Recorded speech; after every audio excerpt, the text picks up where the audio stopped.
Thank you, Beatrice, very much for that kind introduction. And thank everyone for participating and allowing me to share a few ideas.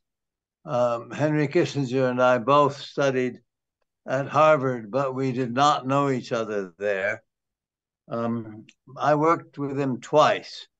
Once for 4 years as a member of his policy planning staff when he was Secretary of State, 1973 to 77.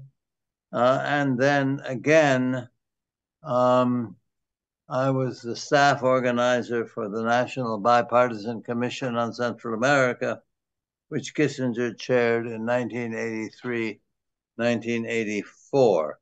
And I will limit my comments mainly to my direct interactions rather than to some of the broader issues, simply in order to be able to fulfill Beatrice's assertion that I should give a sense of working with the man. I would say actually that the first thing about working with Henry Kissinger is that one had to learn to have a thick skin for his complaints, his unhappiness, and is willing to work you to death. He complained that everyone would always be criticizing him for the decisions he made last week, or instead, if they were going to be kind, telling him what he had to do this week. So his charge to us, the assignment he gave his planning staff, was to try to worry, to tell him what it was that he might have to do and face in the next 6 months. That meant, since government is difficult, often a matter of daily survival, it meant being home very late for dinner, to the point that I drove my own wife out of the house because she couldn't stand to sit there and wait for me all the time while the dinner got cold. And it led sometimes, it really did, to my getting a telephone call at midnight telling me that I had to have a revision of a paper I had written on Kissinger's desk by 6 o'clock in the morning. And that was before the days of teleworking or distant working or the kinds of things we do nowadays. It meant getting up, getting dressed, going to work in the office, etc., etc. I think I hold the record in inter-American affairs for stays in Rio de Janeiro, in luxury hotels on the beach, without ever being able to go on the beach or feel the sand between my toes.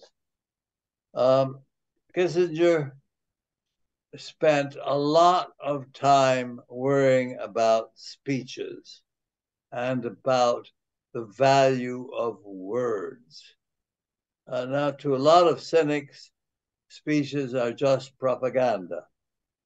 For Kissinger, they were a way of escaping the limits of daily politics and trying to stretch the envelope to be able to gain a little bit of extra space and make policy better.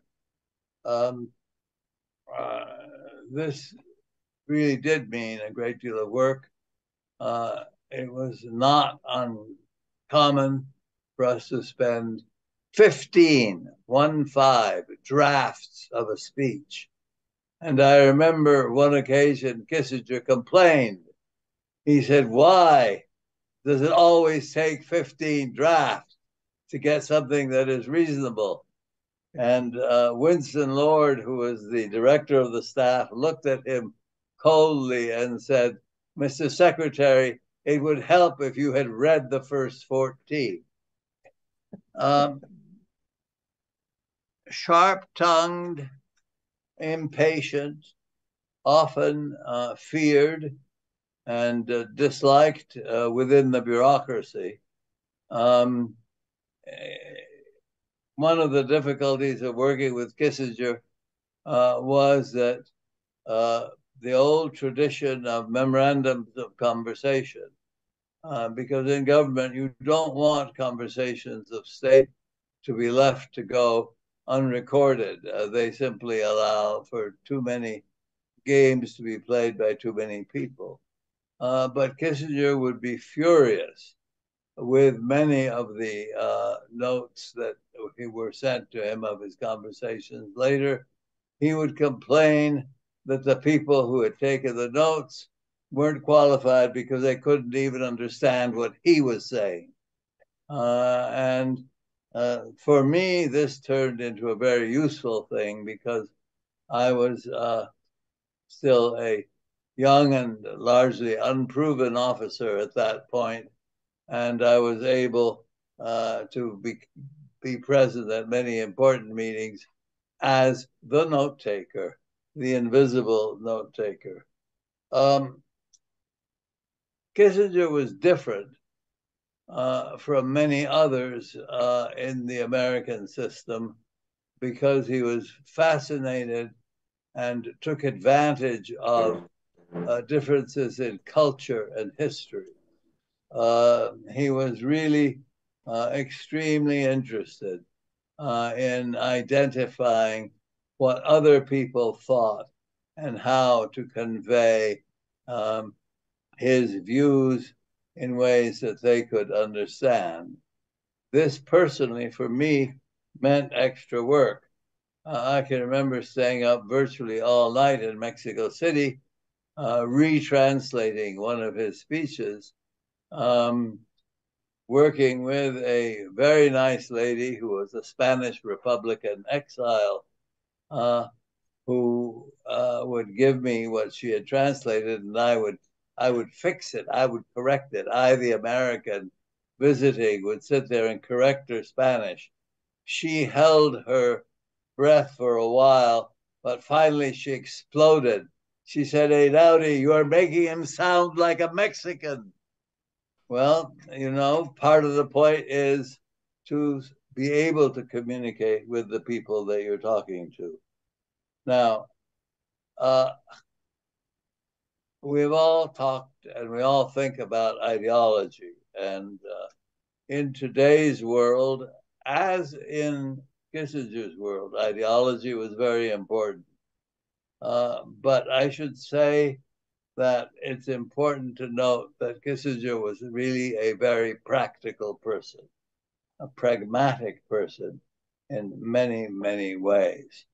Jorge Castañeda has given what is, I think, the conventional view of what happened in Santiago in 1973. I would disagree with that analytically to a significant extent, but the mere fact that many people believe it, and many people believed it then, that the coup was engineered by the United States, created a hemispheric crisis.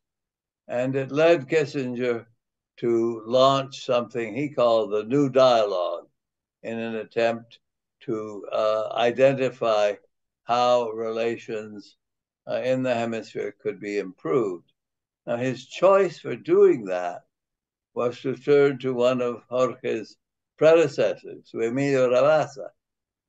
Why did he go to Rabasa? Well, in part for the reasons that bedevil Mexico to this day. It is a neighbor of the United States and therefore has to be careful about how it behaves, but also because Kissinger had discovered that he could work with Rabasa, that they had, when Kissinger was at the White House in the NSC, been able to work together to solve some problems of the Rio Grande, of the Colorado River waters, where in effect, the Americans were taking all the water, and before it was even getting to Mexico, and making life very difficult on that side. So Kissinger made the choice because he knew he could work with the person. And that, I think, is a very important aspect of Kissinger.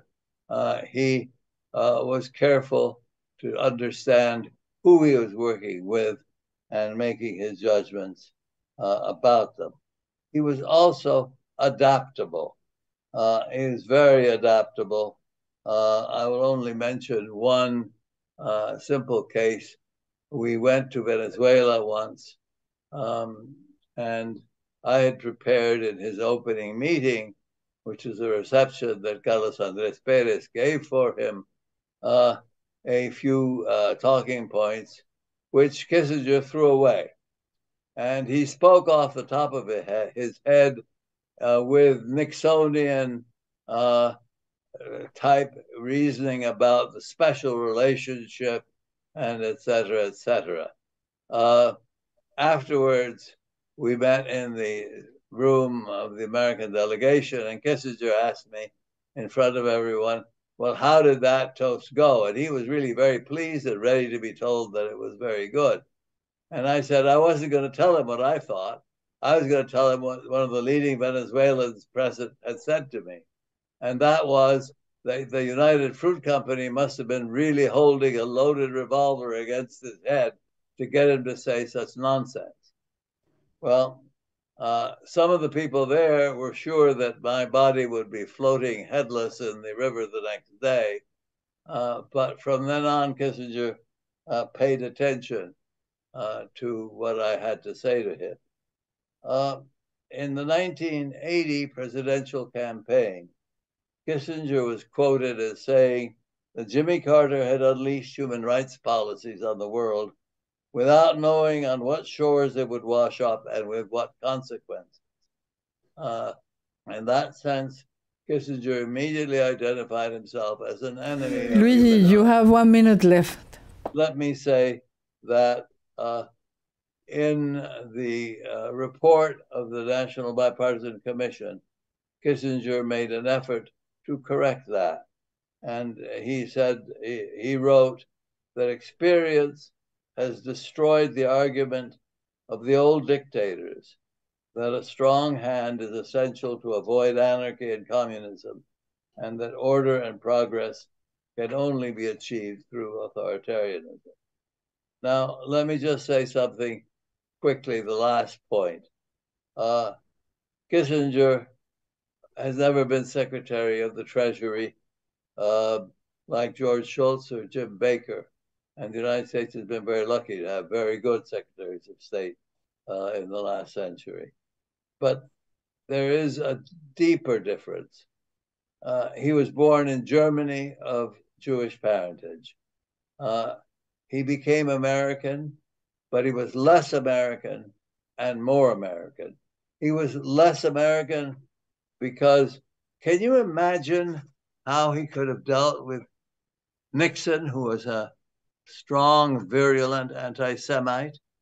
But he was also more American because he had the additional perspective on the United States. And Jorge has already identified this in his comment. And I'll just read one quick closing sentence from an interview that Kissinger gave The Atlantic a few years ago. He said, Americans think that the normal condition of the world is stability and progress. If there is a problem, it can be removed by the mobilization of effort and resources. And when it is solved, America can return to isolation. I think there he has identified the problem the Americans face today, which is that it is important for us to learn to engage permanently in the world. Thank you very much.